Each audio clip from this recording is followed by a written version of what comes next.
Perkenalkan, nama saya Lydia Vicentia dengan NIM 1891031026. Saya akan mempresentasikan tentang fenomena gelombang kedua COVID-19.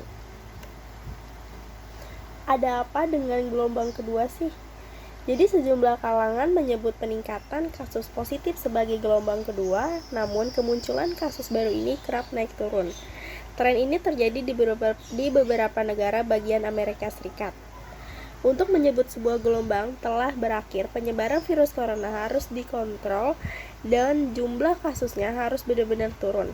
Sementara itu, gelombang kedua bisa dikatakan muncul ketika jumlah kasus positif secara turun-menerus meningkat.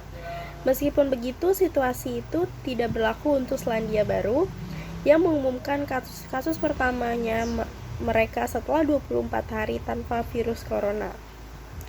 Gelombang kedua juga tak bisa disebut muncul di kota Beijing yang kembali menghadapi usai 50 hari tanpa virus tersebut.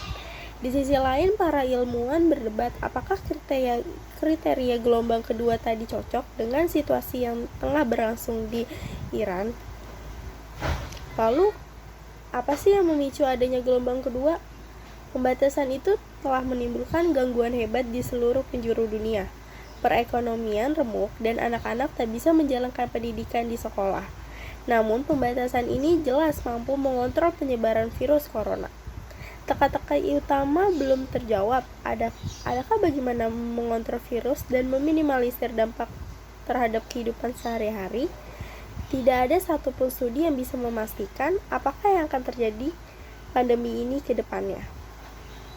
Itulah mengapa sejumlah pembatasan sosial dicabut secara bertahap dan cara baru mengontrol virus corona diterapkan, seperti penerus kasus hingga penggunaan penutupan wajah.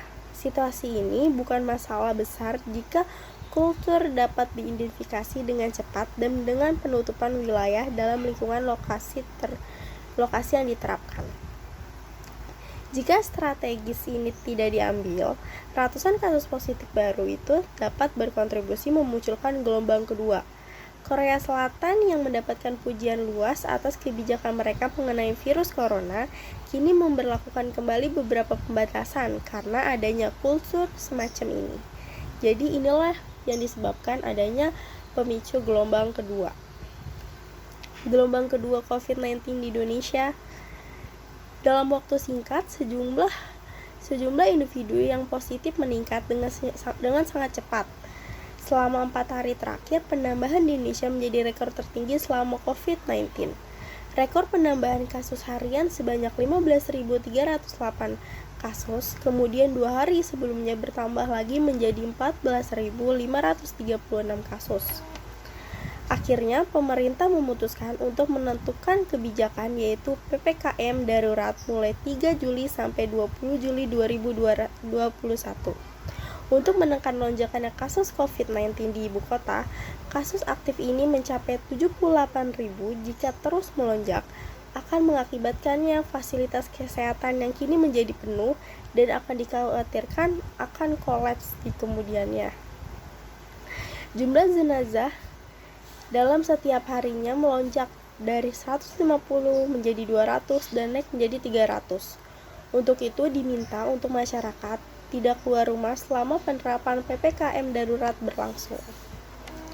Gelombang kedua COVID-19 terjadi di Indonesia bukan karena mutasi baru, tetapi dosen biologi molekul Fakultas Kedokteran Uninka Ibrahim mengatakan, potensi terjadinya gelombang kedua COVID ini di Indonesia tidak berhubungannya langsung dengan adanya mutasi baru virus corona. Tingkatan kepatuhan masyarakat terhadap protokol kesehatan justru menjadi faktor utama potensi kondisi tersebut. Itu tidak berhubungan langsung dengan mutasi virus, tetapi berhubungannya adalah dengan tingkat kepatuhan. Virus ini hanya berukuran 20 nanometer. Nah, oleh karena itu, dia menyarankan sejumlah protokol kesehatan dasar harus terus diterapkan untuk semua pihak. Yang pertama, memakai masker dengan baik dan benar serta berkualitas. Rekomendasinya sederhana, maskernya minimal masker medis atau kain yang memiliki 2 lapis. Untuk masker K95 direkomendasikan bagi masyarakat yang rentan tertular atau menjalankan profesinya yang berhubungan. Selain itu, kepatuhan menjadi jarak saat berada di tempat ramai dan mencuci tangan dengan rutin juga perlu dilakukan terus-menerusnya. Itu saja yang saya presentasikan. Mohon maaf ada kata-kata yang salah. Wassalamualaikum warahmatullahi wabarakatuh.